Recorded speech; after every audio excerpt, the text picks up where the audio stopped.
Este taller lleva por nombre, ven la pantalla, ¿verdad? ¿Logran ver la pantalla bien? Háganme así si no. Sí, Ok, sí, Sí, sin sí. problema. perfecto. Este taller lleva por nombre Periodismo y Literatura, Primos Hermanos que se prestan la ropa, porque desde hace mucho tiempo, es una frase que yo le he dicho a la gente, cuando me han hecho entrevistas o algo así, me preguntan por el periodismo y la literatura, porque bueno, a lo mejor muchos sé que aquí me conocen porque somos colegas de hace muchos años o fui su profesora, pero los que no me conocen, yo he incursionado en las dos áreas.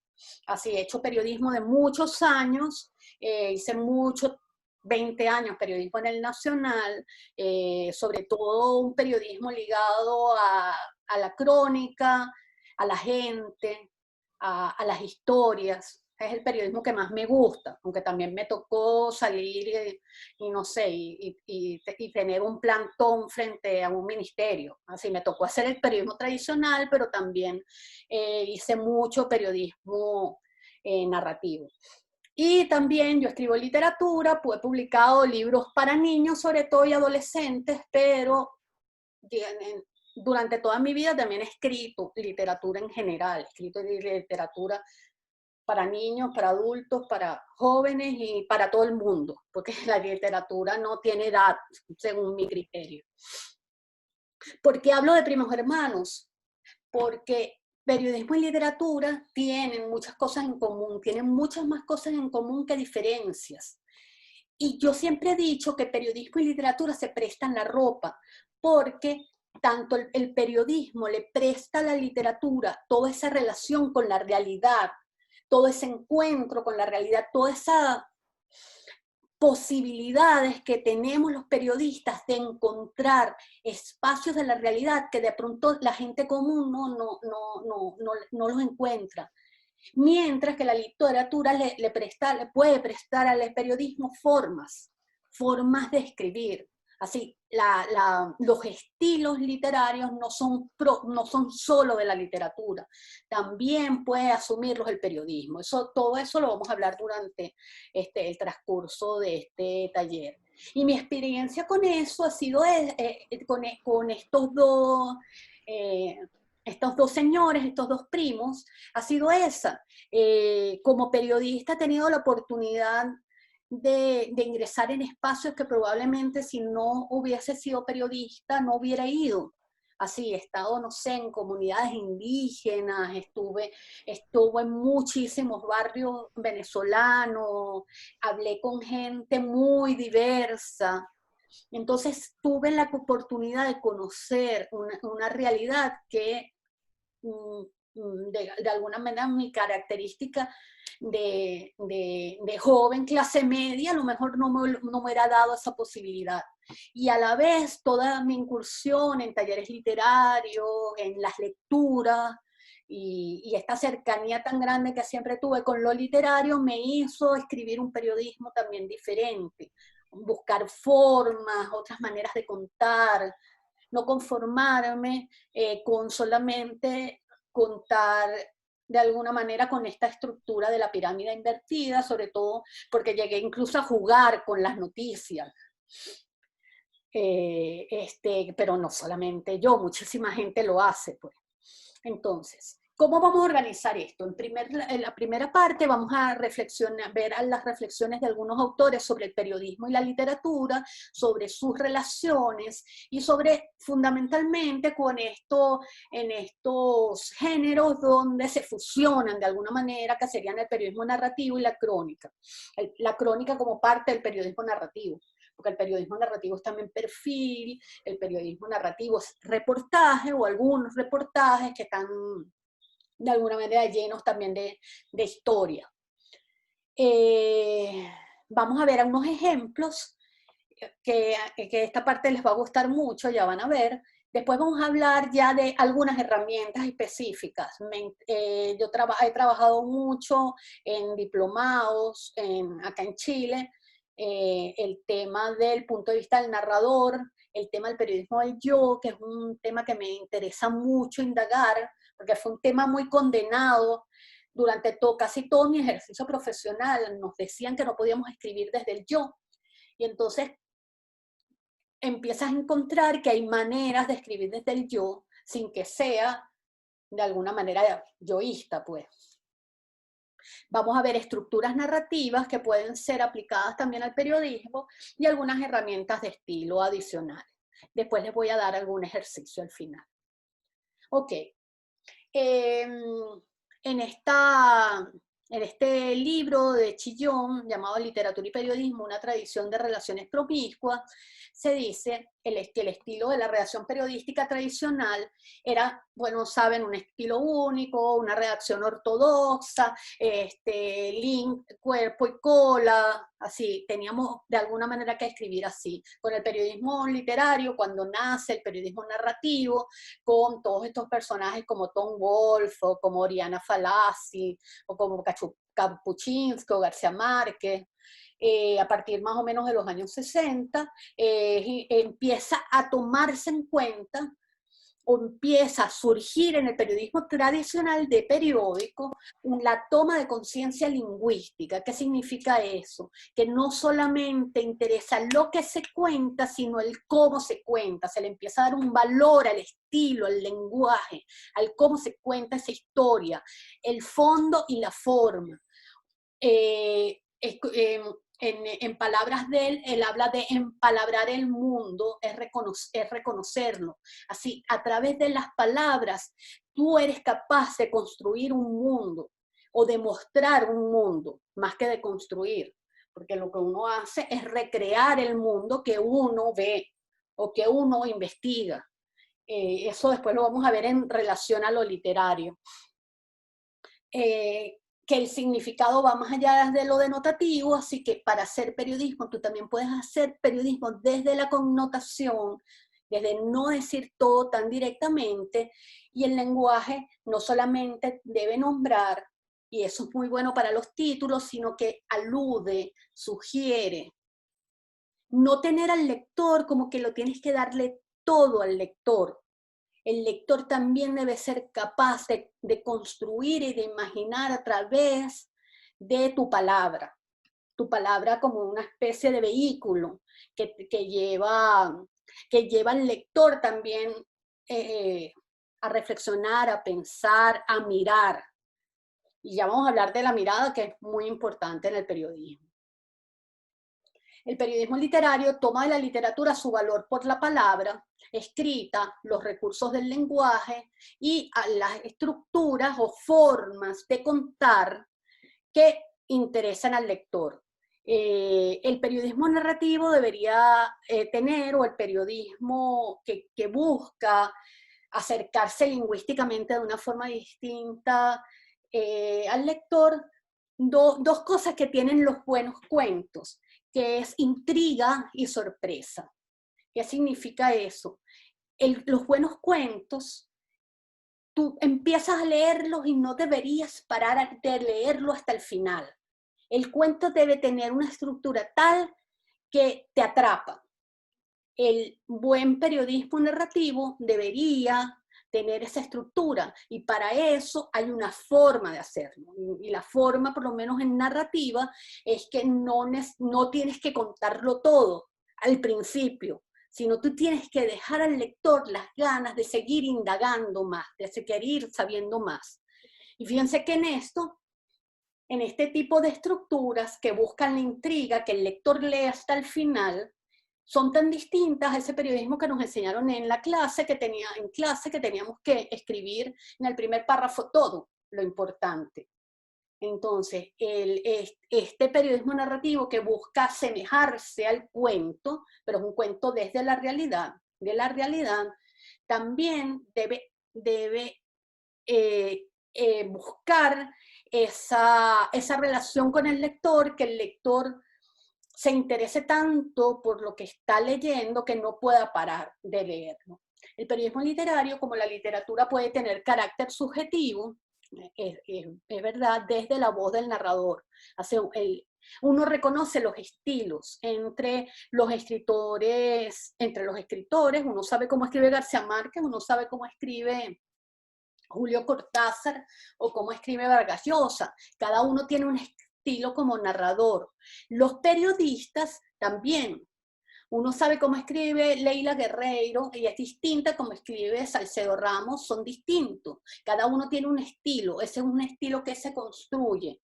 El estilo se construye por distintos factores que vamos a ir aprendiendo y viendo en el curso, pero tiene que ver con el uso del idioma, con las estructuras que utilizas, con el punto de vista del narrador que sueles utilizar. Son varios elementos que nos ayudan para ello. Una diferencia fundamental entre periodismo y literatura es que el periodismo no es ficción intencional. La literatura es ficción intencional. Así, en la literatura nadie te pregunta si lo que pasó es verdad, así haya pasado de verdad. Así, tú puedes hacer un cuento basado en una historia que realmente ocurrió. Pero para el lector, el pacto con el lector es que él está leyendo una ficción. Así, lo que le interesa es que está leyendo algo para entretenerse, para disfrutarlo. Pero el pacto entre el escritor y el lector es un pacto ficcional. Y un pacto ficcional que parte por que el lector se mete en una historia que no le importa si esa historia es real o no, sino esa historia te lleva, te entregas a ella. En cambio, el pacto entre un periodista y su lector es que tu historia y todo lo que está en tu historia no es invención, es realidad. Tú lo indagaste, tú lo buscaste, tú lo supiste. Si tú hablas de algo del mundo interior de un personaje tuyo que acaba, no sé, de entrevistar, eso es porque algo que te dijo ese personaje te lleva a decir que ese personaje está triste. Pero tú no puedes inventar que el personaje está triste, pero tú puedes intuir con gestos, con formas de mover las manos, con cualquier indicio, que eso es lo que está sucediendo. Pero no es, por eso es que se dice, no es ficción intencional. Tú intencionalmente no estás inventando, tú no estás escribiendo algo para inventar una historia de tu imaginación. No miente, no inventa, utiliza el lenguaje y la mirada del periodista para mostrar profundamente una realidad. Y ahí me voy con Leila Guerriero, que es esta periodista argentina que mucha gente admira. Claro que poner un adjetivo bien puesto no es hacer ficción. Hacer una descripción eficaz no es hacer ficción. Utilizar el lenguaje para lograr climas y suspenso no es hacer ficción. Eso se llama desde siempre escribir bien. Ya va. Si se confunde escribir bien con hacer ficción, estamos perdidos. Si se confunde ejercer una mirada con hacer ficción, estamos perdidos.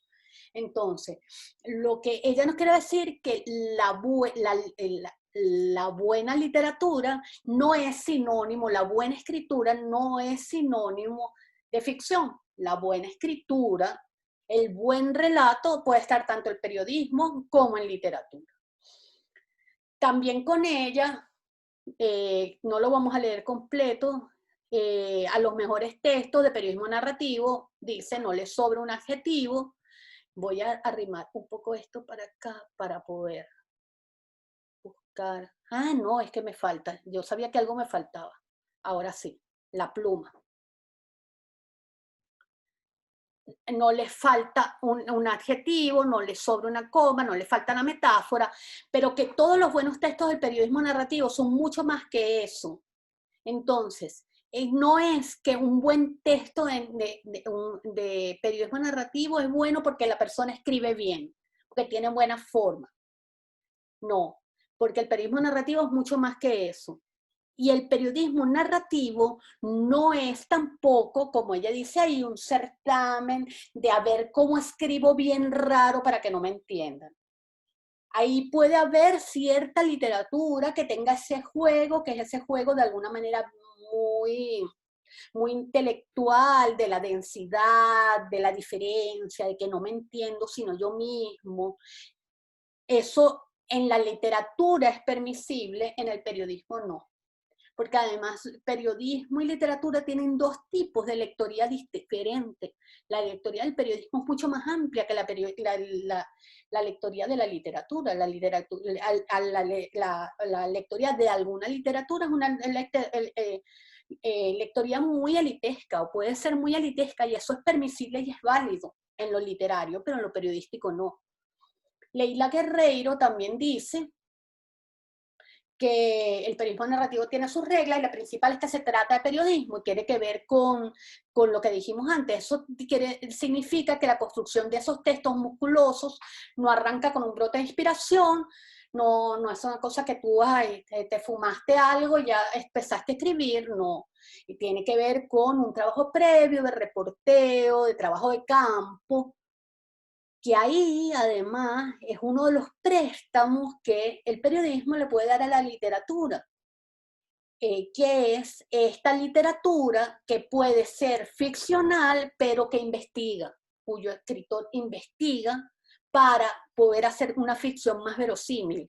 Así, si yo voy a escribir sobre la NASA un relato de ficción, lo ideal es que yo más o menos trate de indagar de qué va la NASA, cuánta gente trabaja, cómo sería un día en la NASA, cuáles son los términos que se usan dentro de la NASA, porque si no, mi cuento, mi novela sobre la NASA no va a ser verosímil. Entonces, de ahí esos préstamos del periodismo a la literatura, que es la posibilidad previa a la escritura de la investigación. Pero obviamente en el periodismo es básico, porque en el periodismo ningún buen texto de periodismo narrativo es bueno solamente porque escribas bien. Tienes que tener también toda esta base de investigación. Ella indica eso y después al final dice todo lo demás es fácil, todo lo que hay que hacer es permanecer primero para desaparecer después. El periodismo narrativo se construye más que sobre el arte de hacer preguntas, sobre el arte de mirar. Y el arte de mirar es ese complejo arte de no quedarte con una primera impresión de las cosas que observas, sino ir más allá.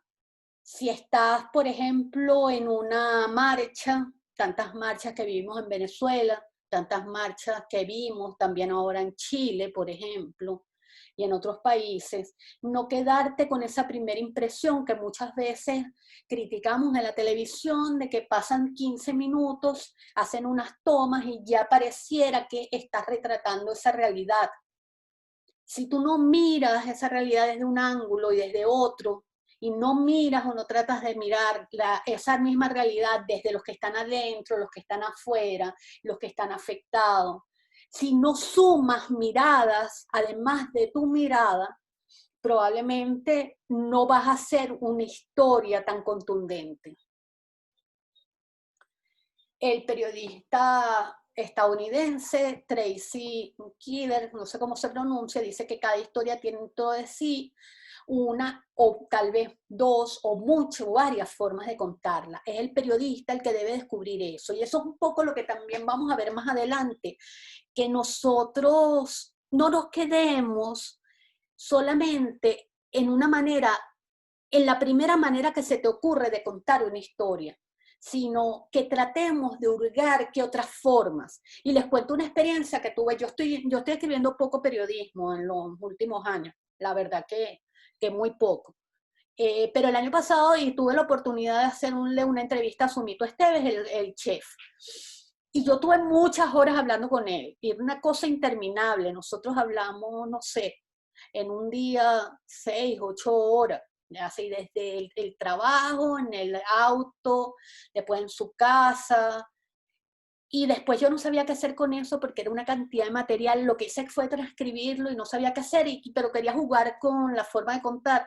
Y terminé pensando, yo debería escribir ese texto en parte en primera persona, en parte en segunda persona y parte en tercera persona. Y traté de hacerlo y era una cosa como bastante confusa para al final para el lector. Pero yo no lo quería contar, sentía que la misma historia no era la misma, se la contaba, porque él lo han entrevistado mucho.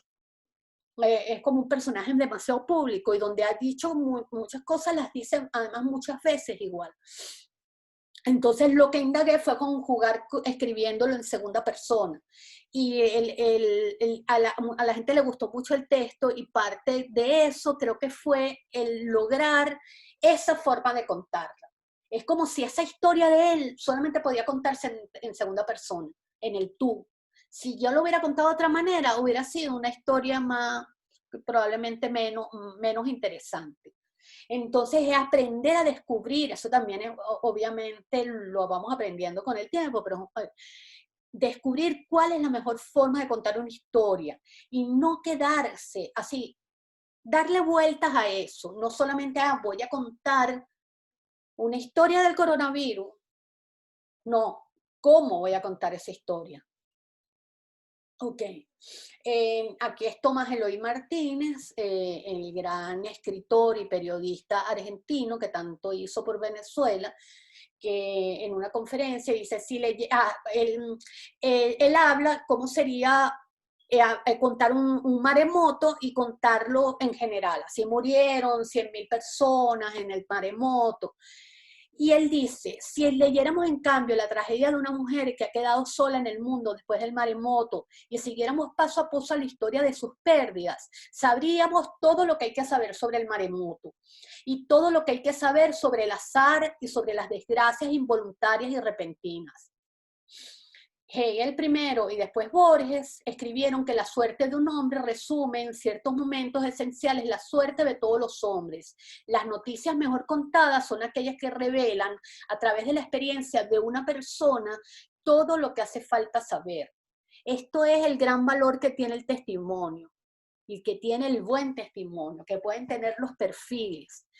Un perfil, así muchas veces de verdad cuando que a unos les ha pasado, seguramente a ustedes les ha pasado ahora con el coronavirus, uno dice, ¿cómo lo cuento todo? Eso a mí me ha pasado mucho y he cometido errores también por querer contarlo todo. No podemos contarlo todo. A veces contando estos mínimos o estas historias mínimas, son historias mínimas que nos revelan no solamente, digamos, las dimensiones numéricas de la tragedia, sino esas otras dimensiones, las humanas, que son tan reveladoras, porque nos revelan además como filosóficamente, como humanos. Nuestro periodista venezolano Boris Muñoz, que está en el New York Times, dijo en 2008 que la crónica necesita conjugar la mirada subjetiva con una experiencia transsubjetiva.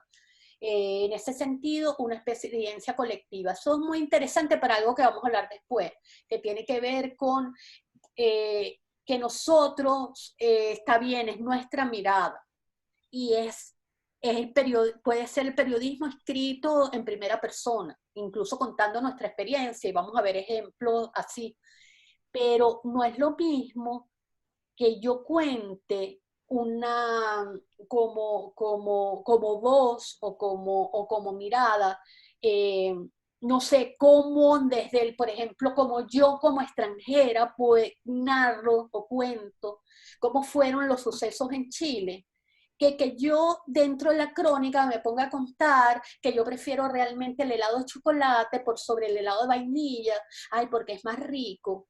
Así, eso es algo que me interesa a mí. Eso no le interesa, eso no es una mirada más allá de mí.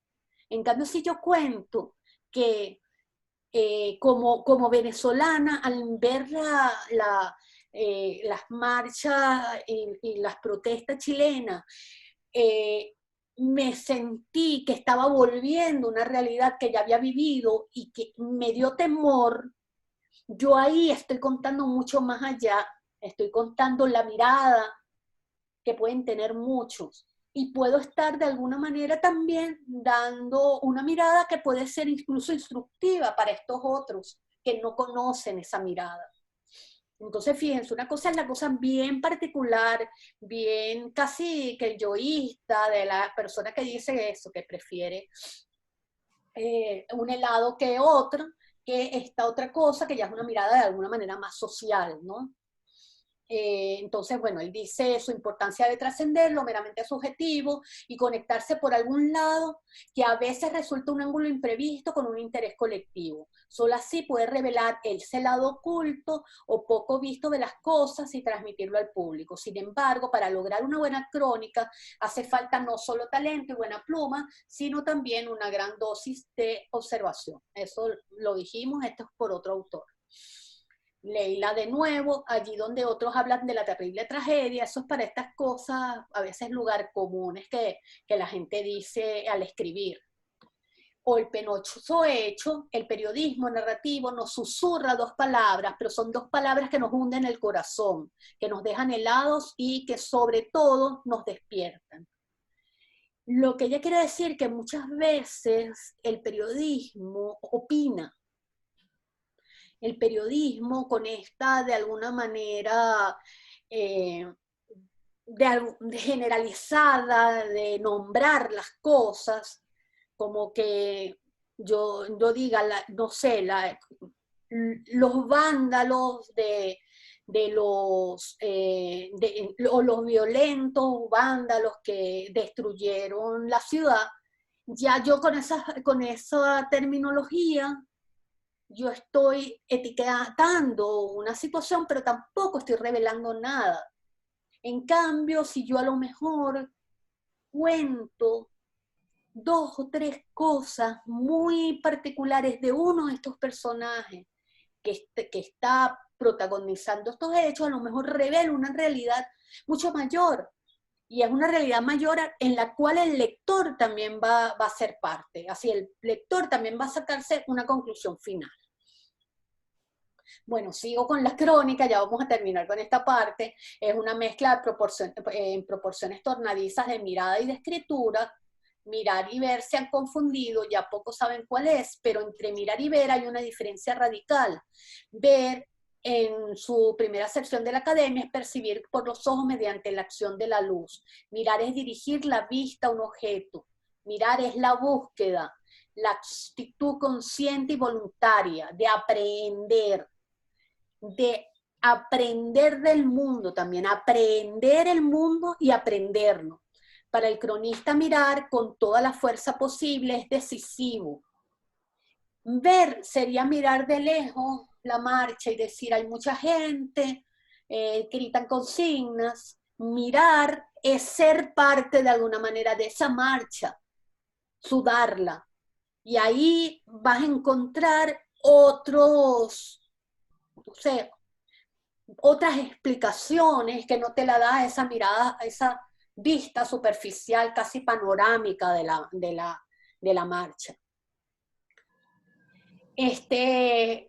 A mí me encanta esta definición de Juan Villoro sobre la crónica en relación al ensayo, porque este filósofo, escritor, Dijo que el ensayo era el centauro de los géneros, la crónica reclamo cinematográfico. Ajá. El ornitorrinco de la prosa, y lo dice porque tiene todas estas características que también esto une a lo literario y a lo periodístico.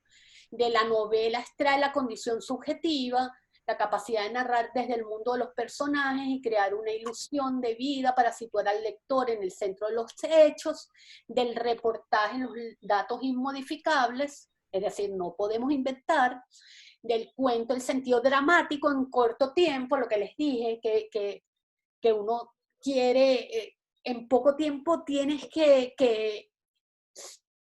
querer contar una historia y contarla de modo que la gente la lea hasta el final. De la entrevista a los diálogos, del teatro moderno, la forma de montarlos, del teatro grecolatino, la polifonía de testigos, la voz de proscenio, del ensayo, la posibilidad de argumentar, de la autobiografía el tono memorioso y la reelaboración, no siempre, pero a veces en primera persona. Entonces, bueno, que la crónica es de alguna manera todo eso. No es ninguno de ellos, pero tiene de todos ellos. Algunos consejos de Leila para terminar esta parte.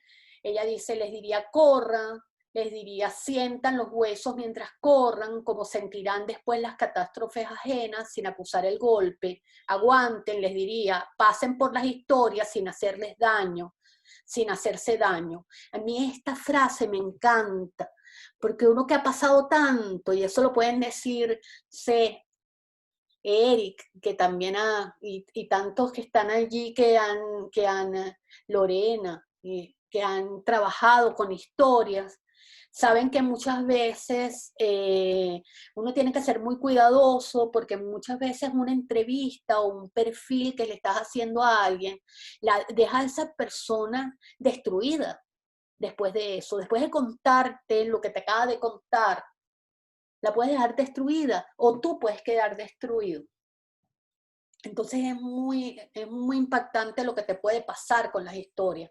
Recuerdo que a mí muy joven me tocó estar toda una noche con un niño de la calle y después de hacerlo yo nunca supe si fue lo correcto, porque tanto yo quería muy herida y probablemente él quedó muy herido también, porque uno termina enamorándose de las personas, pues, queriendo a las personas.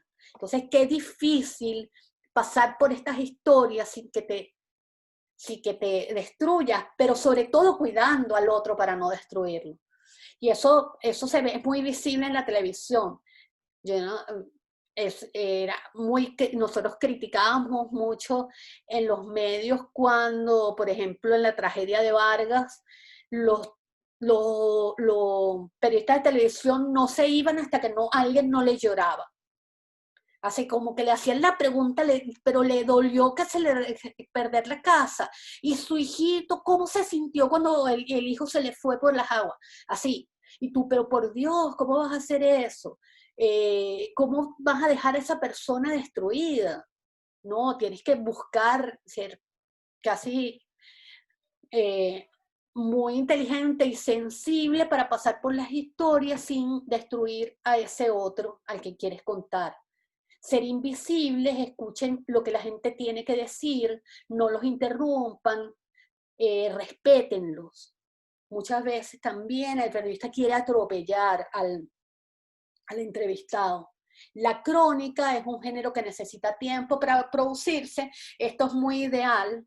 Esto, claro, ella es una reina en el periodismo que puede estar 6 meses y le van a pagar una crónica mucho dinero y puede hacerlo. Obviamente, este consejo es complejo para un periodista de diario, pero yo creo que uno puede también hacer grandes cosas en los medios a pesar de la rapidez. Esto un poco es para lo que viene ahora, que ahora sí vamos y después de leer esto les voy a abrir un poquito la pantalla para verlos y para que comenten antes de seguir con la segunda parte. El periodismo sabemos en el fondo que no es ficción, literatura, el fondo, es decir, el contenido, el fondo puede ser ficcional o no, pero no importa. Lo que importa es el pacto que tienes con el lector de verosimilitud. La forma en periodismo narrativo, a diferencia del tradicional, importa qué se cuenta, pero también cómo se cuenta. La forma y el contenido son importantes en el periodismo narrativo, pero en el tradicional no. Y en la literatura importa qué se cuenta y también cómo se cuenta, y a veces en literatura importa más el cómo se cuenta que lo que se cuenta. No importa tanto la historia, a lo mejor la historia no es nada, pero está contada de tal manera que gana el qué por sobre gana el cómo por sobre el qué. Les voy a mostrar estos 3 ejemplos. No los vamos a leer completos los ejemplos porque se nos va a ir, vamos a perder como mucho tiempo. Quiero que ustedes comenten.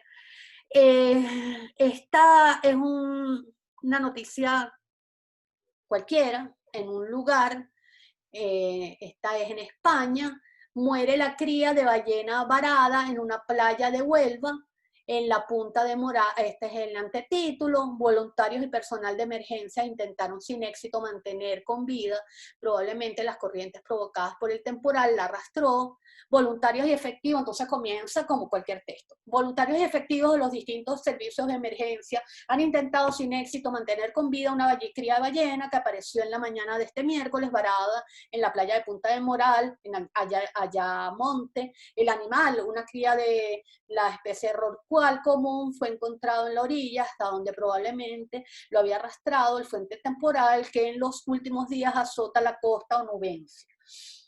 Fíjense que es puro dato, dato, dato. Esto nosotros lo cambiamos y en vez de una ballena, no sé, es una persona atropellada en la avenida y puede ser prácticamente lo mismo, solamente cambiando algunas palabras. Es decir, hay un texto bastante plano con una historia que es interesante, que es esta historia de una ballena varada.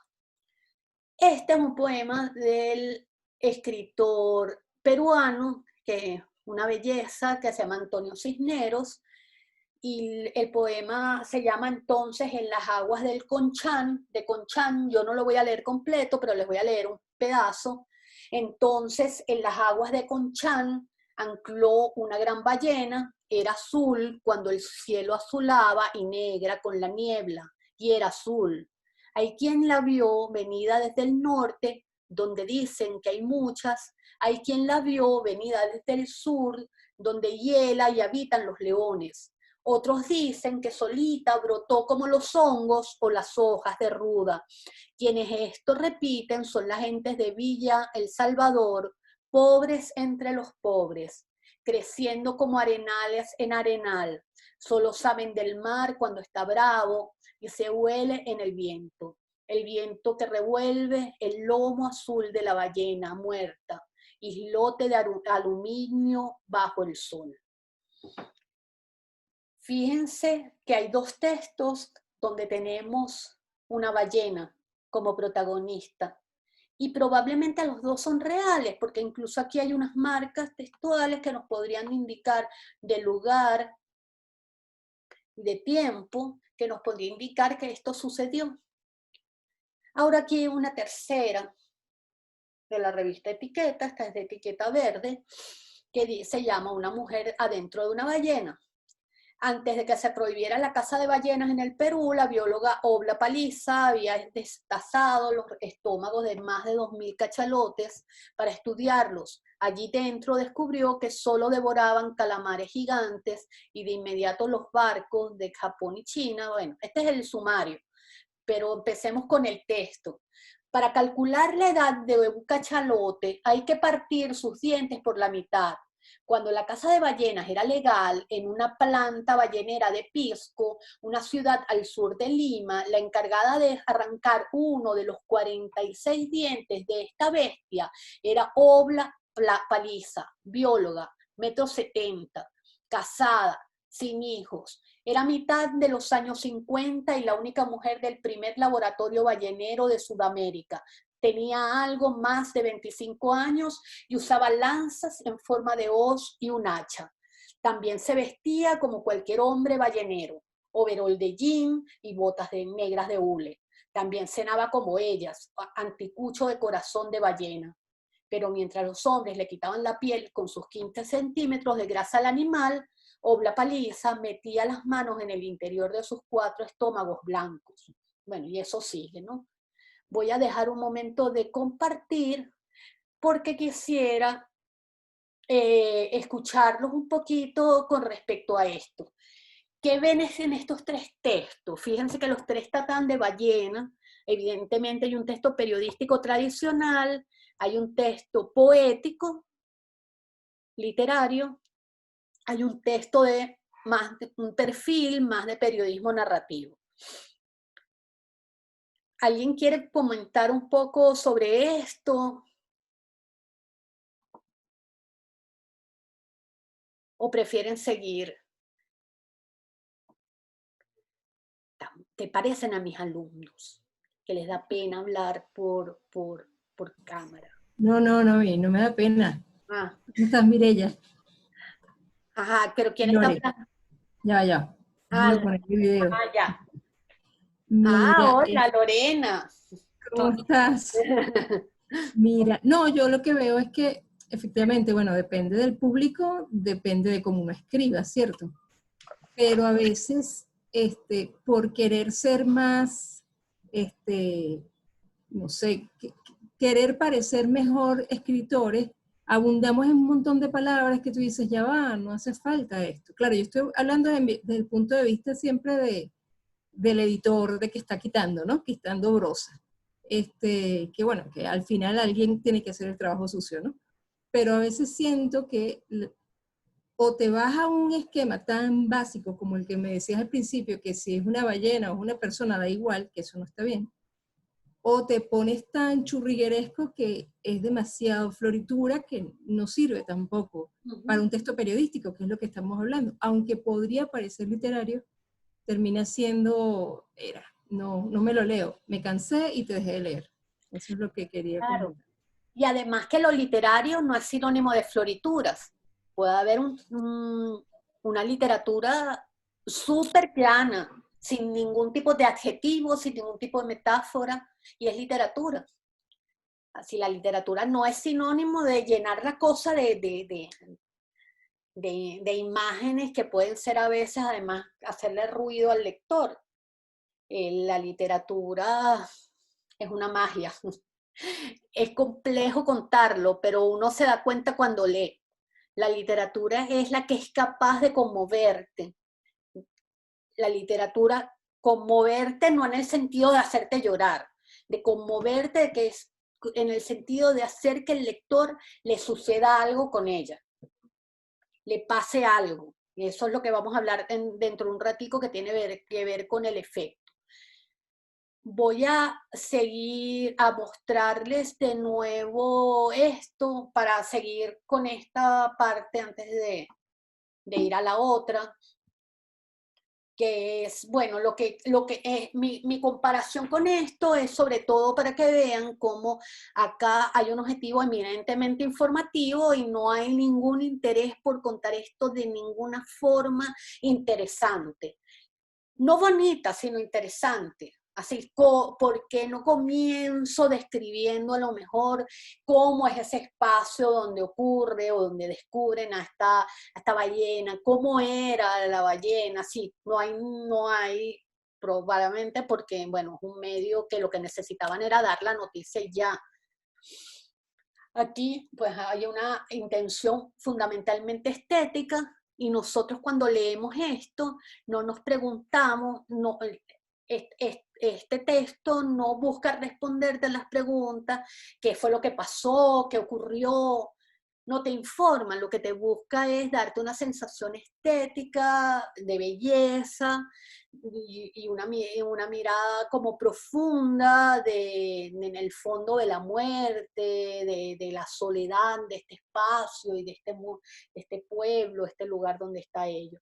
Y aquí ya vemos esta combinación que puede tener el periodismo narrativo, en el cual nos están contando la historia real de una investigadora, de una bióloga, pero a la vez nos las cuentan de una manera interesante. Fíjense que hay una búsqueda narrativa de contarnos, de por ejemplo utilizar la oración cortita, aquí hay una búsqueda de estilo, hay una búsqueda de describir incluso cómo se alimenta ella, así de dar algunos detalles que la humanizan. Entonces aquí hay ya una búsqueda que va más allá de solamente decirnos una bióloga que está haciendo tal actividad con las ballenas y ya. No, hay algo mucho más profundo que une de alguna manera las dos cosas, une lo periodístico y lo literario. Esto lo voy a pasar bastante rápido porque me suele pasar eso, que soy muy ambiciosa con todo lo que quiero contar, pero sí les quiero contar todo. Y esto yo se lo muestro a mis estudiantes siempre y se los voy a leer. un pedacito primero. Se llama El mundo de Jimmy. Y los periodistas que se acuerdan que les hayan hablado de este texto en clase se quedan calladitos.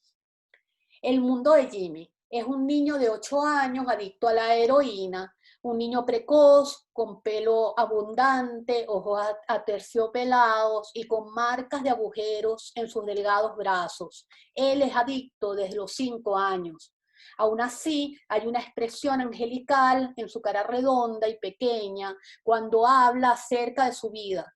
Ropa, dinero, los Orioles de Baltimore y la heroína. El mundo de Jimmy son las drogas pesadas y el dinero fácil. Él cree en esa vida. Todos los días los drogadictos le compran heroína a Ron, el amante de la mamá de Jimmy, en la sala de su casa. Ahí se dan el hornazo en la cocina y se inyectan en los dormitorios. Jimmy prefiere este ambiente al de la escuela, pues solo una asignatura le parece relevante para llevar a cabo sus sueños. Quiero tener un auto, buenas ropas y un buen lugar para vivir, dice. Fíjense que aquí nos está hablando de Jimmy. ¿Qué sienten de ese texto? Los que sepan la historia, no digan nada. Los que nunca hayan oído del mundo de Jimmy pueden hablar. ¿Qué sienten de ese texto? ¿Les conmovió? ¿Les gustó? ¿Les provoca seguir leyendo? ¿Esa historia se la creen?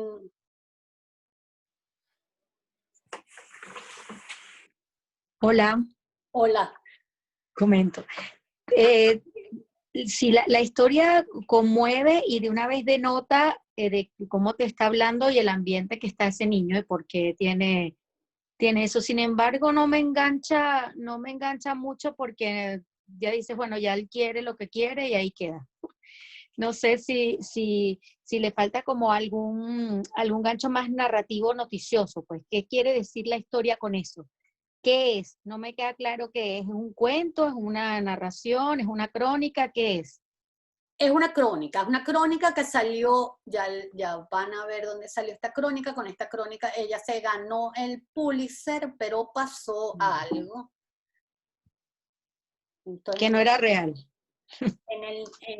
ella trabaja en el Washington Post con esta historia sobre el niño de 8 años que consume cocaína, se ganó el Pulitzer, pero los periodistas impresionados por este caso empezaron a indagar y encontraron 2 días después del premio que la historia era falsa.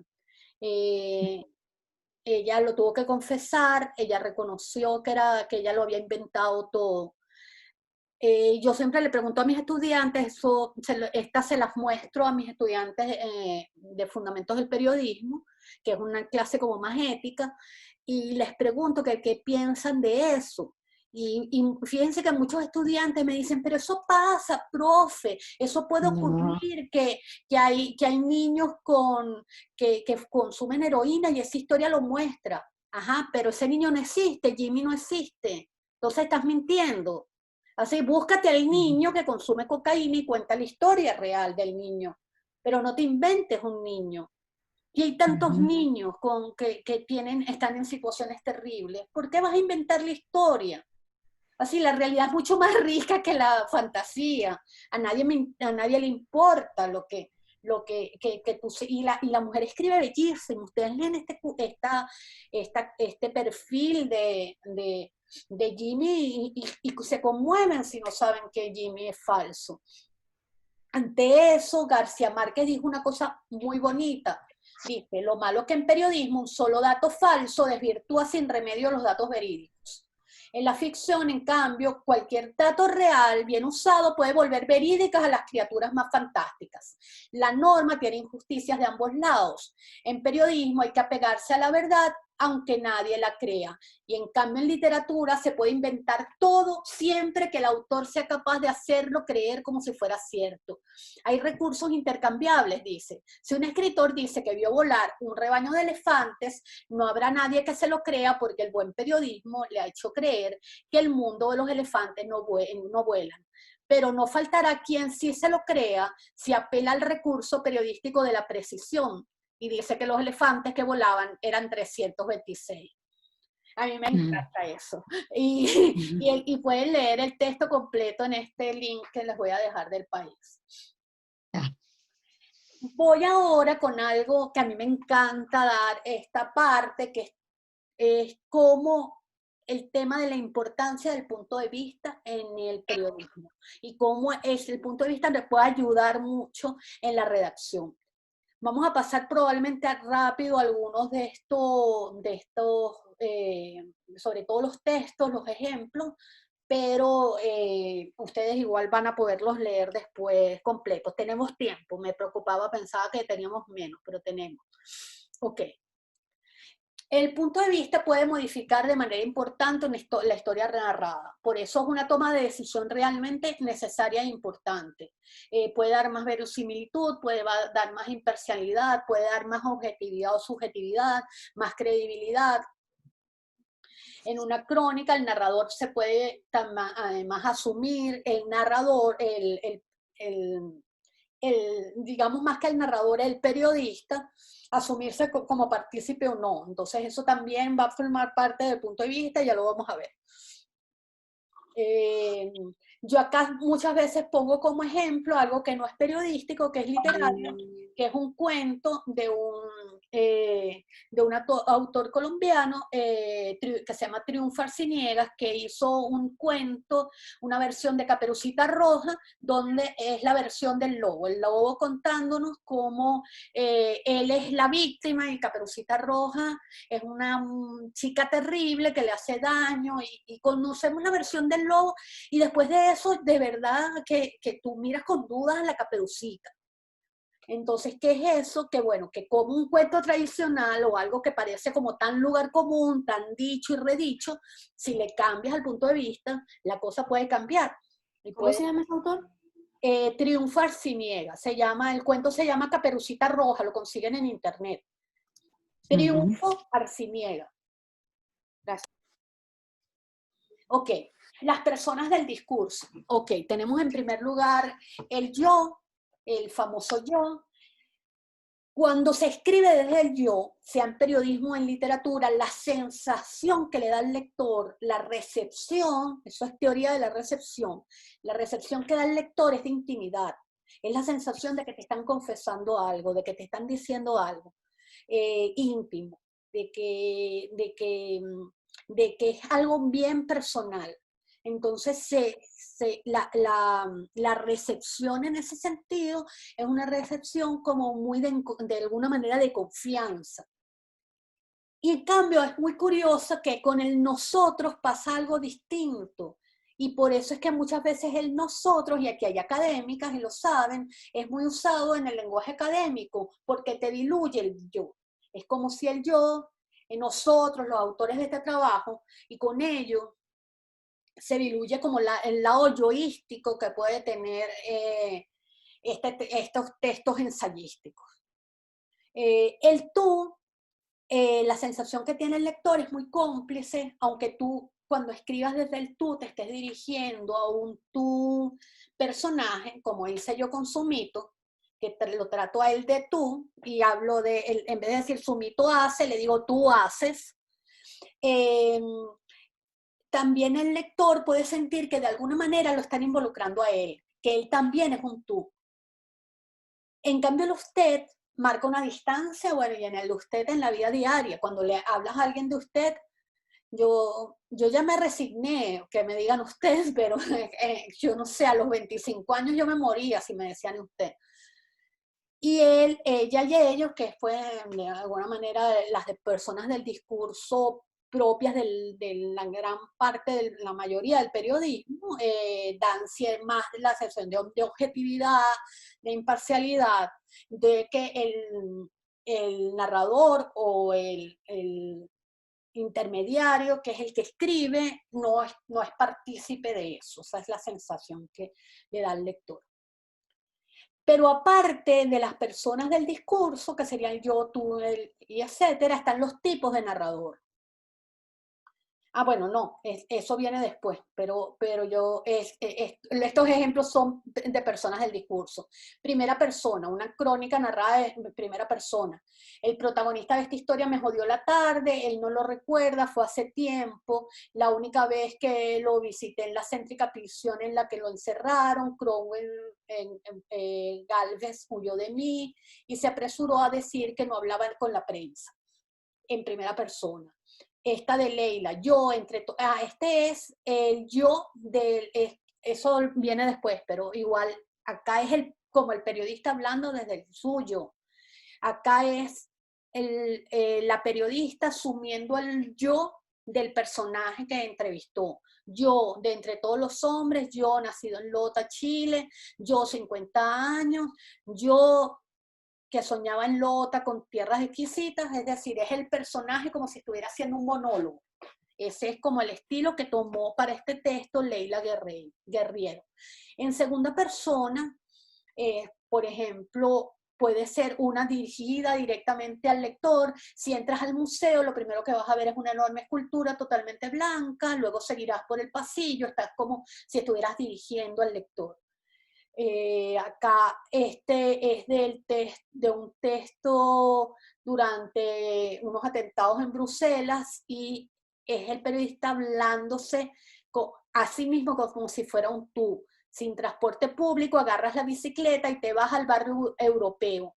Militares, policías nerviosos, sirenas, el ruido constante de las sirenas de policías y ambulancias, ¿cierto? De personas que salen de los edificios, de las instituciones de la Unión Europea. Acá no se ve tanto el tú. Por las calles, no. Bueno, esta última parte. Muchos no saben si entre las víctimas mortales tienen conocidos, tú tampoco. Cuando uno lee toda esta historia, en esta historia es el autor está como narrándose a sí mismo, pero como una segunda persona. Y bueno, cualquiera de tercera persona. Aquí hay un párrafo de García Márquez, pero todo está escrito en tercera persona, el 90% del periodismo, 80%. El punto de vista del narrador, eso es lo otro que les iba a decir. Además de escoger el tipo de narrador, uno puede elegir el punto de vista. Y esto es muy de narración, esto es muy narrativo. Esto siempre, incluso lo enseñan en el colegio cuando te enseñan narrativa. Uno puede asumir el narrador protagonista, que es que el que cuenta la historia es el mismo protagonista de ella. Ahora bien, antes de eso hay que entender, cuando hablamos de narrador, en literatura, que también aquí se puede aplicar al periodismo, es la voz textual. Entonces, narrador protagonista significa la voz textual es la voz del personaje, que generalmente se escribe en primera persona. El narrador omnisciente, el que cuenta la voz, es una voz que no aparece como personaje en la historia. Es como una especie de Dios que lo cuenta todo, que lo sabe todo. Y generalmente es en tercera persona. Y finalmente el narrador testigo, que se usa poco, tanto en literatura como periodismo, que es que un personaje que no es el protagonista de la historia, cuenta la historia. Es decir, por ejemplo, yo siempre le pongo este ejemplo a mis estudiantes. Imagínense una pareja peleando en un departamento.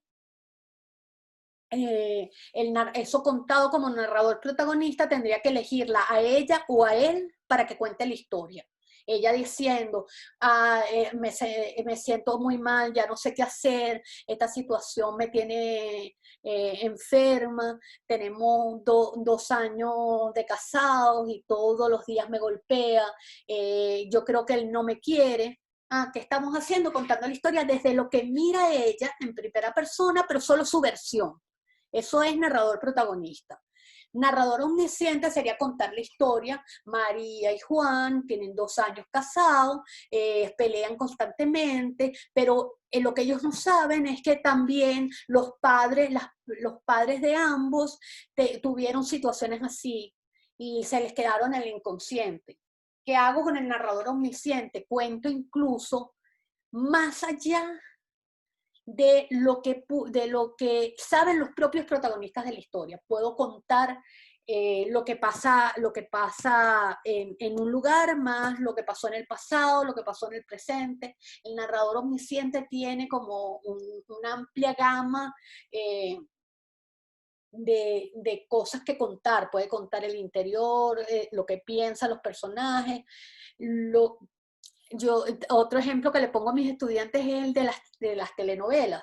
Las telenovelas uno conoce que está la chica, está enamorada del chico y sabemos que el chico también está enamorado de la chica. Pero ninguno de ellos dos sabe que el otro también tiene el mismo sentimiento. Entonces nosotros, como espectadores, sabemos más que los protagonistas de la historia. Eso es narrador omnisciente. Y el narrador testigo sería alguien que contara la historia de esta pareja que estaba aquí, pero no es ni él ni ella, es de pronto una vecina que los está mirando desde la ventana. Entonces ella solo puede contar lo que ve, lo que oye. Fíjense, es un extraño. Este narrador testigo es mucho como los relatos detectives, que llega un detective, hay un muerto y llega el detective a investigar. Y va contando, solo puede contar lo que ve, lo que le revelan, lo que investiga, pero no puede entrar en ninguna conciencia de ningún personaje. Y ahí tiene que empezar a reconstruir la historia. También se puede hacer con periodismo, es difícil, pero hace años, ya no tanto, se prohibía el yo, en el Nacional no nos dejaban usarlo, eh, eh, pero después ya empieza a aparecer el concepto de periodismo de autor y es de alguna manera el periodismo en el que el cronista tiene ciertas libertades que no tienen de alguna manera los demás periodistas de planta y el nombre de periodista de alguna manera también es como una autoridad. Así yo voy a leer a Salcedo Ramos porque es él, voy a leer a Kapuczynski porque es él, así es el buscar autores.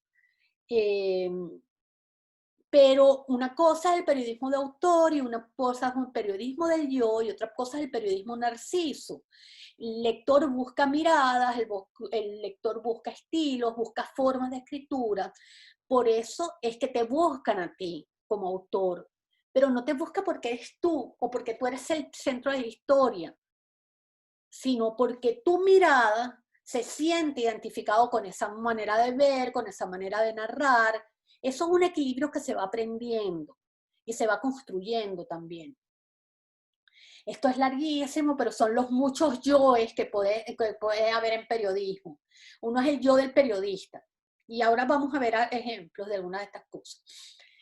El yo del periodista es cuando el periodista habla desde sí mismo como persona. Yo que fui a la marcha y estuve ahí, y el lector sabe, está contando su propia experiencia.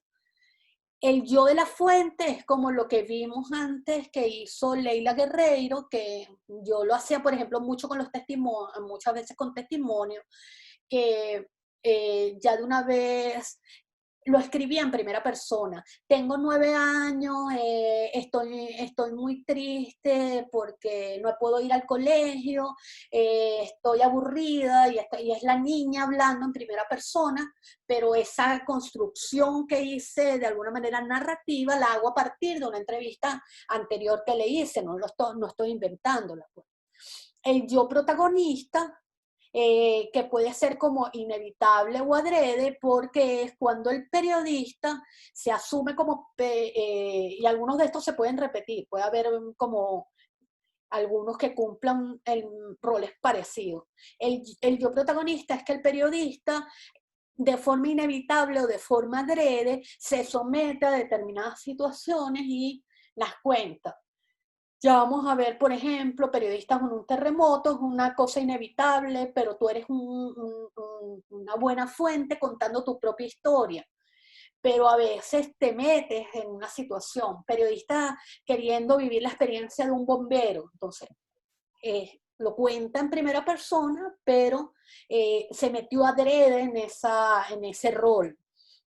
El yo testigo es el periodista contando la historia de otro, también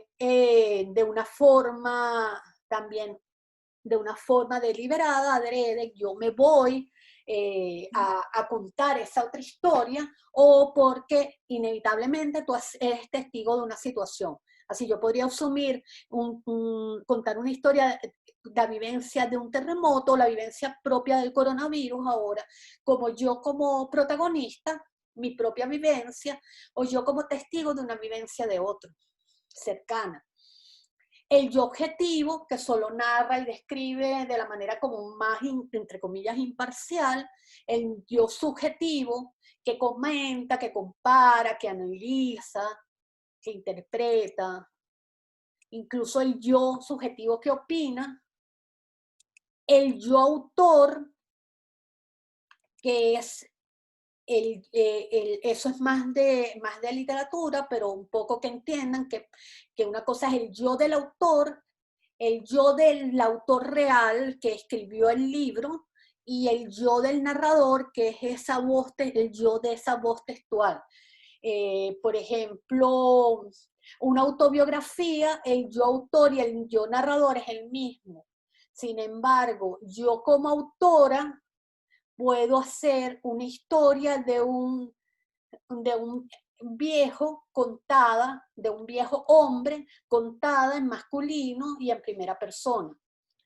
Como, Sí, como sí. el libro de Sofía de Diego Arroyo. Ajá. Ok. El yo pasivo es un yo que sí está viendo la situación, pero no actúa en ella, o no contamos así. Nosotros, por ejemplo, mirando y narrando una marcha, pero no somos parte de la marcha, pero yo también puedo asumir una crónica en la cual mi rol es activo. Imagínense a alguien que cuente cómo participó en los cantos feministas de El violador eres tú, pero lo cuenta como una de las participantes. Fíjense qué distinto es contarlo mirándolo que contándolo siendo parte. El yo, en eso mismo, el yo invisible, que es distinto que el pasivo, puede ser pasivo, pero es visible, el lector sabe. El periodista se manifiesta como en su presencia, pero a veces tú no quieres aparecer para nada, y a veces sí eres visible. Lo que les quiero decir es, este son contradicción, pero este y este pueden convivir con o algunos de estos. Así puede ser un yo visible, subjetivo y protagonista.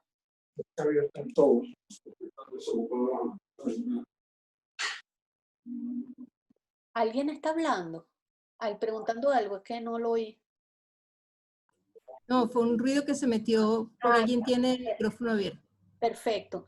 Bueno, la crónica goza, seguimos con la crónica, pero más desde el yo, de libertad estilística. Lo que dice Salcedo Ramos, que yo estoy muy de acuerdo, es que dice que se ha expandido el vicio de estarse mencionando gratuitamente en la historia, aunque eso no sea necesario para que la crónica quede mejor. Ahora todo el mundo pretende contarnos cuáles son aquellas cosas que le erizan la piel, o cuál es su jugo favorito para sortear el calor. Y van saturando las historias de menciones personales que son gratuitas y que no aportan nada. Entonces él dice que él se opone al uso de la primera persona, el que no se opone al uso de la primera persona, pero cree que se abusa del recurso, sobre todo cuando se empiezan a poner cosas demasiado personales que realmente no aportan nada a la verdadera historia, porque la historia no es la tuya, la historia es del otro. Y si es tu propia historia, es la historia que puede trascender al otro. A ver, si yo tengo que contar mi historia en estos 90 días sin salir de casa, con todo el tema de la pandemia, yo creo que le puede interesar a la gente estas cosas que tienen que ver con la vivencia de alguien encerrado. pero que yo cuente dentro de todo eso, que a mí me gusta más el rojo que el azul, no aporta nada a la vivencia en sí, que es lo que quiere, lo que es comunicacionalmente interesante, importante, trascendente, valioso. Martín Caparrós con esto mismo dice: la primera persona de una crónica no tiene ni siquiera que ser gramatical, es sobre todo la situación de una mirada. Entonces, claro, no, tú puedes escribir en tercera persona, pero puedes ser detallista, puedes revelarnos a través del lenguaje, de alguna manera, una sensibilidad sobre el tema, y no necesariamente por escribir en tercera persona no dejas de tener un estilo y una mirada única y tuya. Bueno, perdón, es lo que pasa cuando el periodista sale a la calle o cuando no sale. Tú ahí ves el detalle de la conversación, del texto, cuando la gente pudo haber visto eso en persona o no. Y no lo tiene que decir, no tiene que decir yo salí. Tú lo lees en lo que él está diciendo. Claro. Y por eso es bueno esta última frase de él. El informador puede decir: la escena era conmovedora. El cronista trata de construir la escena y conmover. Es distinto. Así, el periodismo tradicional así podría decir, no sé, que es duro lo que está viviendo la gente por el coronavirus. El periodismo narrativo tiene que mostrarnos esa dureza. Ok, obviamente siempre vamos a mirar con un cristal, y nuestra mirada, la mirada de cada quien, es distinta. El cristal está conformado, y para que el cristal sea más transparente, está transformado por un gran reporteo y por redacción. ¿Vale más el que mira o lo que mira? O al revés. Obviamente vale lo que mira, no el que mira.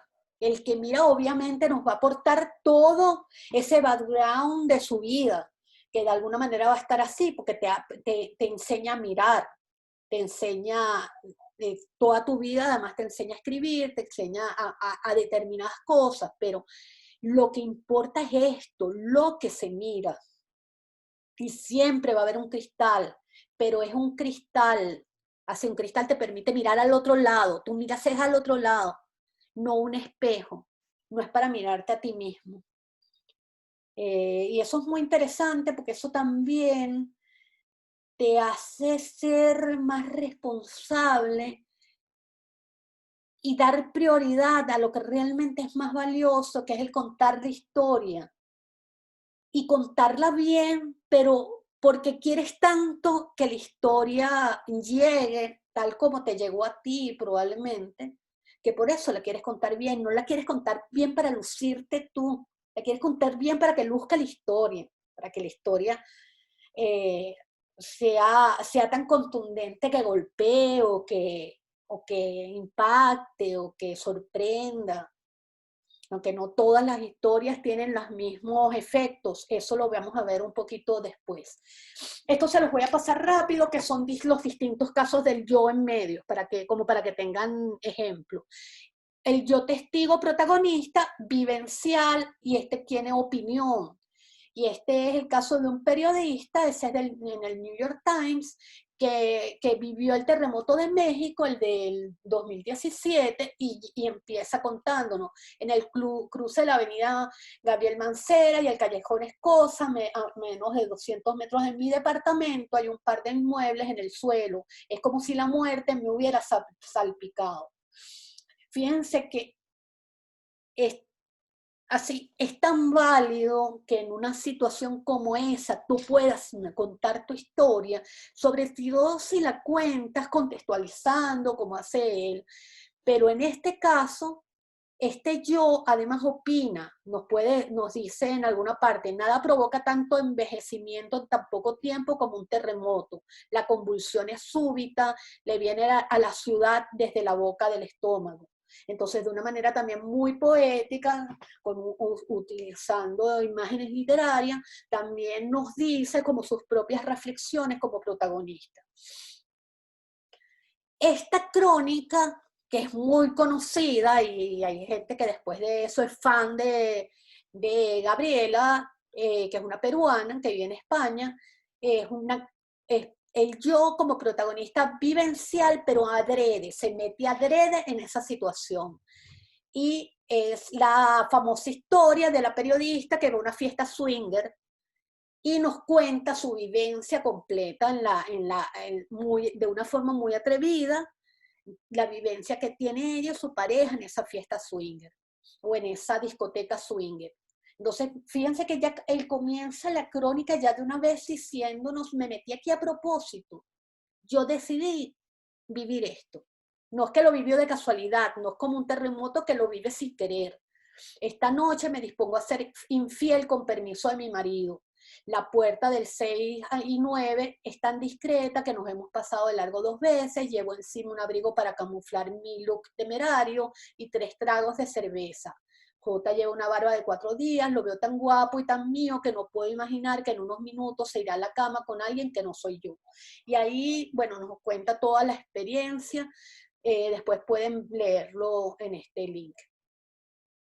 Acá hay otro, yo testigo adrede, que es un periodista contando cómo él, como la ida a entrevistar a un personaje, el protagonista de esta historia me jodió la tarde, él no lo recuerda, fue hace tiempo, la única vez que lo visité en la céntrica prisión en la que lo encerraron, Cromwell Galvez huyó de mí, se apresuró a decir que no hablaba con la prensa. Hay muchos periodistas, y lo vamos a ver en otro más allá, también un texto de Sinar Alvarado, que cuando consiguen de alguna manera una primicia con personajes que de poco acceso, que no quieren nada con la prensa y eso, necesitan mostrarnos su yo como periodista. Decirnos, yo estuve ahí, yo fui el que lo entrevisté. No suele ser una práctica común, pero se hace. Este es un texto bellísimo de Yelitza Linares en el Nacional durante la tragedia de Vargas. Es un yo protagonista vivencial también, porque ella vivía en Macuto y ella fue una de las personas que vivió pues en primer plano la tragedia. Y ella decidió contarla desde su experiencia, desde el apartamento donde vivía, la terraza donde se fueron todos, y bueno, y nos cuenta todos los detalles de todo lo que vivió, de toda esa gente dentro de ese edificio hasta que los rescataron. Este es un yo testigo adrede, ¿por qué? Porque Martín... Mireya, perdón, no te quiero interrumpir, pero ¿y ese texto sí no los podrías pasar o algo así? No sé si se consigue, el de Yelitza. El de Yelitza, yo no sé, porque ese texto, déjame ver si lo tengo. Será en puro archivo en papel, ¿no? No los tengo en link, porque ya no existe, no está en internet. Pero yo creo que lo tengo completo. Así, aquí tengo un pedacito, pero creo que lo tengo completo. No estoy segura. Gracias. Pero es una belleza ese texto. Este texto de El sí de los niños de Martín Caparrós es el yo testigo adrede porque él se va yo no me acuerdo qué país es este, no sé si es Corea del Sur, no es Corea del Sur, bueno, él se va a un país asiático y a buscar todo el tema de la prostitución infantil. Y él busca, para contar la historia de estos niños, él se hace pasar por alguien que está buscando tener sexo con un menor de edad. Entonces, claro, todo esto nos lo cuenta en primera persona, pero como para darle verosimilitud al lector de que él vivió eso y que él hizo eso con el fin de buscar a estos niños prostitutos. Pues. Este es muy simpático, estas cosas que uno dice, oye, ¿hasta qué punto es el yo es o no válido? Es muy testimonial y yo creo que sí es válido y que no es yoísta, porque este es un periodista que asume correr en estas fiestas de San Fermín en España y se va delante de los toros, como un montón de gente que lo hace, y cuenta la experiencia. Y la cuenta en primera persona y la cuenta de una manera además como muy natural, como muy, como muy desde el temor también, así, es muy vulnerable. Entonces, claro, al mostrar toda esa vulnerabilidad de una persona común que se lanza en esta locura, no solamente además asume su propia vivencia como uno de los corredores más, sino también nos contextualiza, muestra cómo estaban los demás, etcétera. Entonces es súper interesante esto es un protagonista adrede. Así, yo adrede me meto a hacer eso, a vivir esa situación.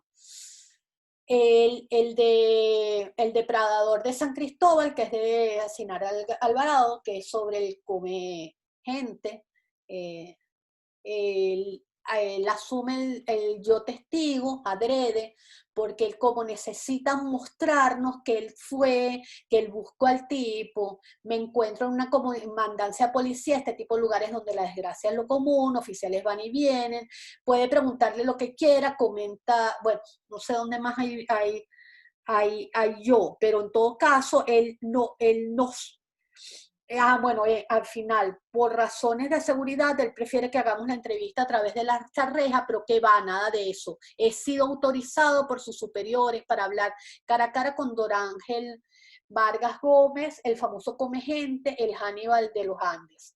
Entonces utiliza estas marcas textuales del yo para que como que darle más verosimilitud al lector, que de verdad que él tuvo esa experiencia casi que única de estar tan cercano a este personaje. Este es el yo de la fuente, entonces que ya yo les había mostrado un pedacito antes, que es cuando tú decides como redactor que vas a contar la historia como si la contara el personaje. Acá Leila es mujer, pero el personaje que habla es un personaje masculino, de una edad distinta a ella, es la persona que ella entrevista, solo que en vez de contarlo como una entrevista, lo cuenta como si fuera un testimonio en primera persona. Conclusiones con esto, y vienen más cosas todavía tenemos tiempo además. A lo mejor los pongo a escribir y todo. Darle prioridad a la historia, si ella necesita mi presencia, mi yo, entonces dejemos que aparezca, pero siempre al servicio de la historia. En las crónicas va a estar el yo, aunque no esté. Como dice Leila, uno no es periodista por un lado y persona por otro. Así uno en el fondo siempre está. Lo que hay que saber es cuándo me estoy excediendo. Le importa al lector si digo que estoy triste o mejor demuestro con mi texto la tristeza. Así a lo mejor al lector no le interesa tanto si a mí me dio, no sé, temor o me daba mucho miedo bajar al deslave de Vargas a entrevistar a la gente. Lo hacíamos de una forma muy temerosa que nos fuimos. Pero eso le interesa al lector tanto. A lo mejor sí, pero a lo mejor no. A lo mejor le interesa más que nosotros mostremos un ambiente o describamos un ambiente que dé cuenta de que de verdad cualquiera que vaya, no yo, sino cualquiera que hubiese vivido la experiencia, hubiese tenido miedo. Es muy fácil dar protagonismo a la historia y a los otros de la historia, observando, investigando, reporteando. Yo repito mucho eso, pero como para que les quede, cada historia pedirá una forma de ser narrada. No hay una verdad absoluta sobre el tema. Así, eso lo da el tiempo, lo da la experiencia, lo da la intuición también. Voy a hablarles de estructuras. Estas estructuras vienen de la narración. No les voy a dar ejemplos aquí, pero sí les voy a dar las explicaciones y muchas veces ya con películas. La estructura que más conocemos y que se utiliza en casi todas las crónicas, incluso en las crónicas más voladas, es la estructura lineal cronológica, en la que repite, de alguna manera trata de reproducir el mismo tiempo real. Así desde el suceso más antiguo hasta el suceso más reciente. Así de contar la pandemia desde marzo hasta junio. Una estructura cronológica. Pero también uno podría jugar, y yo no conozco ningún ejemplo periodístico, sí literario. El literario, el más famoso es Viaje a la semilla de Alejo Carpentier, que tú puedes contar la historia invertida, la misma historia lineal, pero invertida. Imagínense que yo comienzo la historia desde junio y me voy al revés completamente. Pero todo el tiempo de la historia, porque hay otra cosa que es el flashback, pero eso no es esto. Para entenderlo bien, hay un corto en YouTube que es maravilloso, que se llama La Ruta Natural. Véanlo. Igual hay una película que también es muy conocida, que es como, no sé qué, de la historia de Benjamin Button, algo así, que también es así, como una historia del viejo, que es como si naciera viejo y muere niño. Algo parecido es La Ruta Natural, solo que en menos de 10 minutos. Después, esas son las estructuras cronológicas, pero también puede haber no cronológicas, y es que no contemos de alguna manera tan lineal la historia. La primera no cronológica son los saltos en el tiempo, que es que tenemos la historia, estamos contando nuestra historia, digamos, madre lineal, pero en algún momento lanzo un flashback, un recuerdo, o un flash forward, que sería una proyección a futuro. Hay por ver algo reciente que vi, hay una película en Netflix que se llama The Wife, que es la historia de un supuesto premio Nobel de literatura y su esposa, y cuentan la historia de cómo se gana el premio, cómo llegan a recibirlo. Pero entre medio, ella va recordando momentos de su pasado. Eso sería un flashback. Un relato circular es un texto que comienza y termina en la misma situación. Y es como la sensación que le da al lector es que es como que el tiempo no terminaría nunca, como que todo el tiempo volvemos a lo mismo y otra vez a lo mismo y otra vez a lo mismo. Contar in media res es comenzar una historia a la mitad sin previa explicación.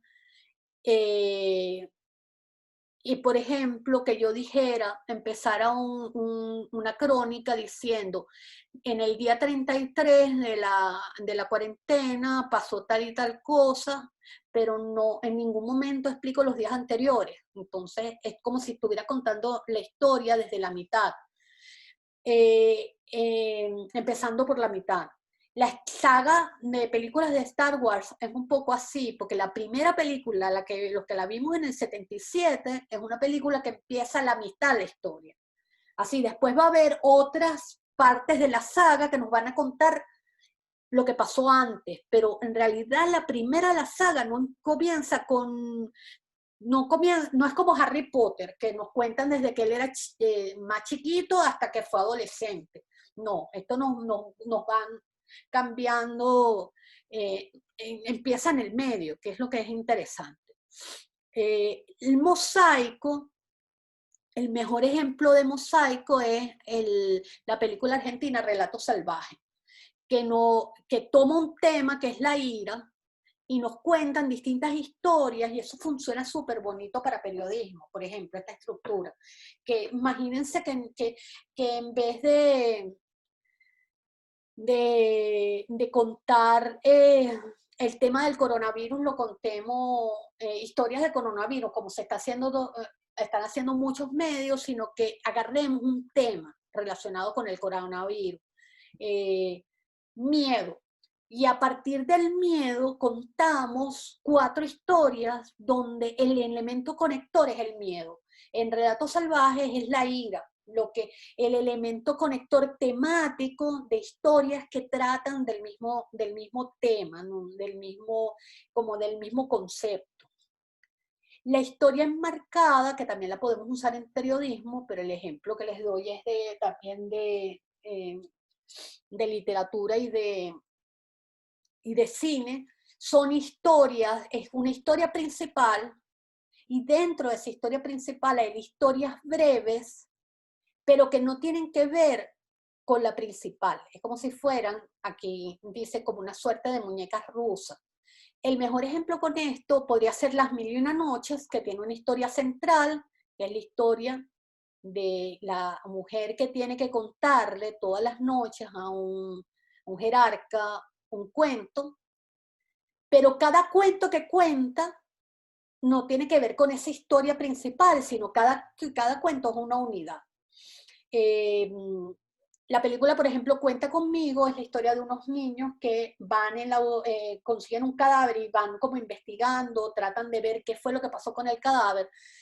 Y además en medio de eso, hay un niño que es como muy imaginativo, que quiere ser escritor, y él a los amigos les cuenta cuentos que no tienen nada que ver con esta historia. Entonces eso es lo que se llamaría una historia enmarcada. Una historia contrapunto es una historia contada como en fragmentos, que el lector tiene que reconstruir. Eso es súper difícil hacerlo en periodismo, pero imagínense una historia en la cual a lo mejor lo cuento digamos, en párrafos o en bloques más que en párrafos, y a lo mejor un primer bloque, no sé, cuento la mirada de un migrante en Estados Unidos, y otro bloque es otro migrante de otra edad y en otro lado, y de alguna manera uno reconstruye qué relación tienen todos ellos una vez que has empezado a armar estas historias. Entonces el personaje 1 sale, no, y conocemos una parte de su trama, después viene el personaje 2, después el personaje 3, pero después ya tenemos un retazo del personaje 1 otra vez, uno que lo une de alguna manera un poco con el 2, y el lector empieza a reconstruir la historia. En Año Nuevo, esta película, en Babel o en Amores Perros, hay algo de contrapunto, tiene que ver con esta estructura. Aquí hay un cuento de Enrique Anderson Lindbergh que tiene la estructura circular, después lo pueden leer, que comienza y termina con una misma situación. Más de narración y de estilo. Ya yo estoy terminando con esto, ya podemos conversar, porque me interesa conversar con ustedes también. Esto es de narrativa, así yo cuando hago clases o doy clases, lo que pasa que en Chile se dice hacer clases. Cuando doy clases de narrativa, yo les digo a la gente que una cosa importantísima de todo narrador, sobre todo cuando están comenzando, de toda persona que quiere escribir cuentos, es que tengas claro qué efecto quieres lograr. Eso un escritor entrenado lo tiene de alguna manera natural, así no lo tiene que pensar, pero un joven escritor o alguien que se quiere entrenar en la escritura, es importante que lo piense, y yo creo que en periodismo también, porque no es lo mismo que tú quieras escribir una historia sobre el tema del coronavirus, pero con la intención de hacer a la gente, al lector reírse de la situación que estamos viviendo. Que si quieres hacer una historia para que el lector se conduela, que si quieres hacer una historia para que el lector reaccione, se moleste. Entonces fíjense cómo el efecto puede hacer que una misma historia sea otra cosa. Entonces, importante crear un efecto al contar qué quiero que le quede al lector en la última línea. Para eso, entonces, siempre es importante desde la primera línea saber qué quiero, saber hacia dónde voy. Sobre todo los jóvenes, la gente que está empezando a escribir. Probablemente después se te entrena la pluma y el cerebro de tal manera que lo haces natural, pero en un principio hay que pensárselo. Pensarse el título, que el título no diga todo, pero que diga lo necesario y lo suficiente para que esa historia sea lo suficientemente seductora. Si el título es muy... Si el título dice un día con coronavirus, probablemente no lo leas, porque dices, ay, toda la gente escribe de lo mismo. Pero si el título, no se me ocurre ahora ninguno, pero si el título dice algo realmente atractivo, probablemente o distinto, puede ser algo así como, en la pandemia, el árbol de... no, en la pandemia hablé con el árbol. No sé que quería como contar una cosa, pero no me da el título. Pero de alguna manera, un título que es muy malo el que acabo de decir, pero hay cierta intención de que el lector diga, oye, quiero leer esto, ¿qué querrá decir con esto? Entonces, es importante que pensemos en títulos, que no lo digan todo, porque si yo voy a contar el día que se murió mi abuelita, ya dijiste lo que va a decir la historia. El título entonces tiene que ser lo suficientemente sugerente y seductor para atrapar, pero que tampoco diga tanto que ya no te provoca leerlo porque te lo dijo todo el título. Eso es como cuando en una película te dice todo el tráiler, ya ni te provoca ver la película. Recordar además, algo también que siempre le digo a mis estudiantes, que hay algo que es un aliado, además de la narración, hay dos órdenes que para el periodismo son básicos, que son la narración y la descripción. El diálogo también para la entrevista y en la argumentación obviamente para el periodismo de opinión. Pero los órdenes del discurso narrativo y descriptivo son básicos para un periodista y el periodista debe aprender, además de pulir la mirada, de aprender a mirar al otro, aprender a describirlo y saber que cuando describimos al personaje, no solo pensemos en la dimensión física, también hay otras dimensiones que contextualizan el quién es una persona. Y no pensemos además, o una persona o un espacio que querramos describir. Y no pensemos solamente en lo visual, porque uno suele tender a contar o a describir a partir de lo visual. Piensen que los que son padres además, pero también los que son hijos, que somos todos hijos, los que son padres, que hay un olor muy particular que tienen los bebés, que probablemente no se te olvida nunca. Entonces, a lo mejor ese bebé, cuando lo tuviste, lo que más te queda de ese bebé es el olor. Hay gente además que dice lo mismo de las madres, que dicen que nadie huele como su madre, o como nada huele como la casa de la madre. Entonces, fíjense qué interesante que tú describas a partir de un olor, o de un sabor, o del tacto. Entonces pensemos y miremos más allá de solamente centrarnos en lo visual. Bueno, conclusiones de nuevo, hay que ejercitar la mirada, es prioridad, no hay que olvidar, investigar, pensar en el fondo y en la forma. El periodismo no es solo contar una historia o informar, el periodismo también es hacerlo de la mejor manera. El periodismo también, para que te lean, para que lean tus historias, esa historia tiene que estar contada de una manera atractiva o llamativa para el lector. El periodismo no es inventar, la realidad es más rica que la ficción, y ya vimos lo que le pasó a la autora de Jimmy, de la historia de Jimmy. Y cada quien va a ir creando, uno siempre tiene a alguien que admira, uno dice, oye, pero yo no puedo escribir como fulanito.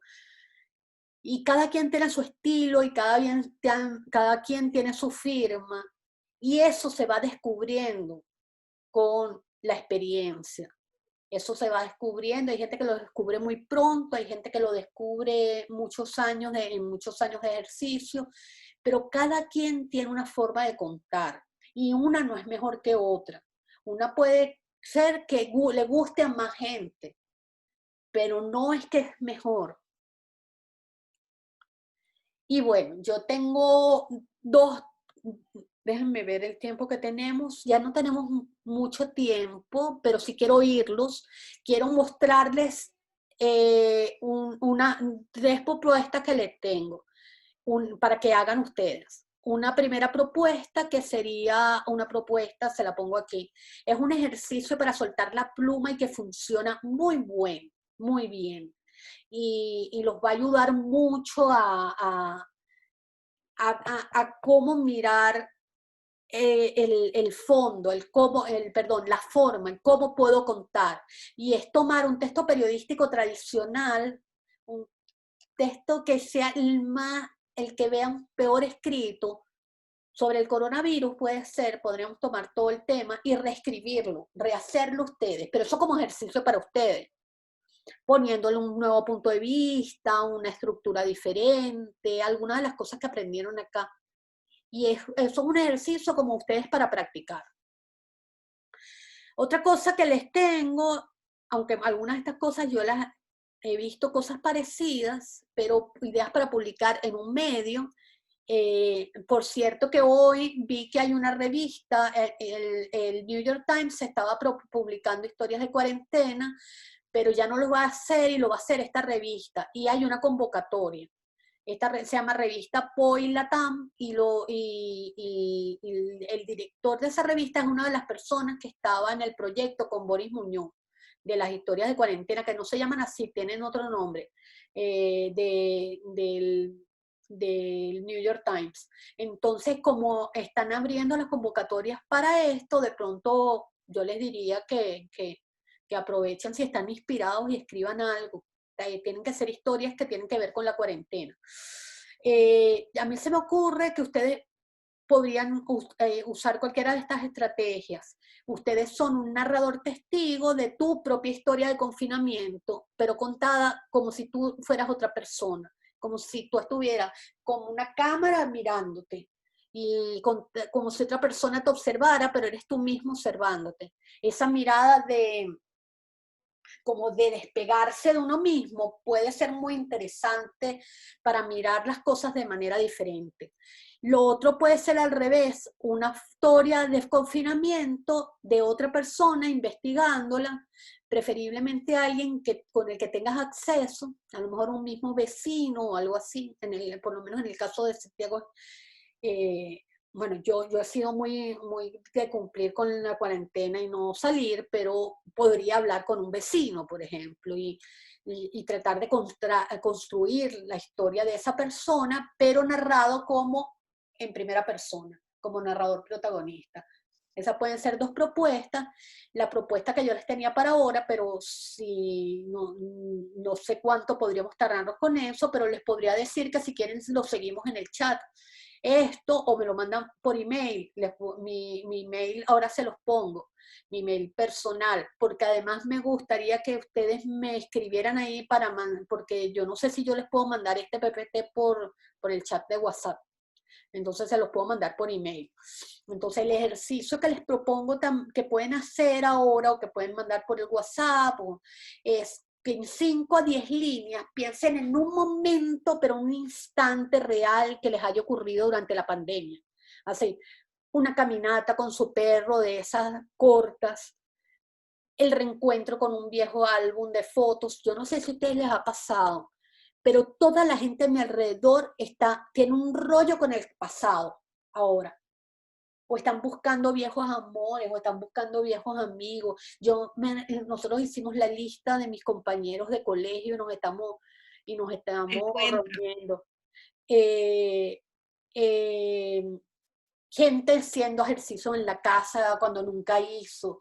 Entonces, algo cotidiano, algo tan sencillo, que ustedes no saben la belleza que puede tener esta cosa sencilla. Pero no la cosa me levanté otro día más, así, no lo cosa que puede, que puede haber 100.000 personas que digan me levanté todos los días y fui a cocinar y que no, sino buscar una anécdota en ese levantar o en ese cocinar, algo que te pasó específico, que pueda ser interesante para otros, que a lo mejor se lo contaste a algún amigo tuyo o a tu pareja por WhatsApp o se lo contaste en la noche al verse y se murieron de risa o se murieron de tristeza.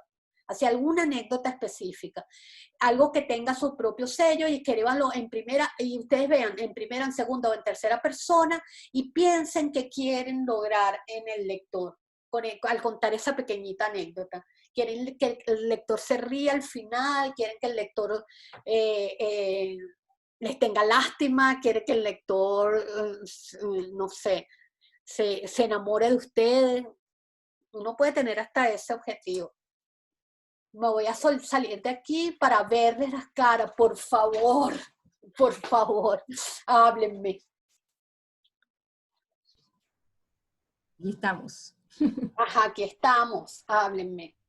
Mira, voy a echar una anécdota que te tiene a ti como protagonista y no es como no está aquí en la clase el otro protagonista, le puedo contar. Un de los muchachos jovencito, muy jovencito, pues se graduó apenas de 20 años, cuando todavía estábamos en el Nacional Impreso, y fue la beatificación de la Madre Carmen Rendiles, la última beata que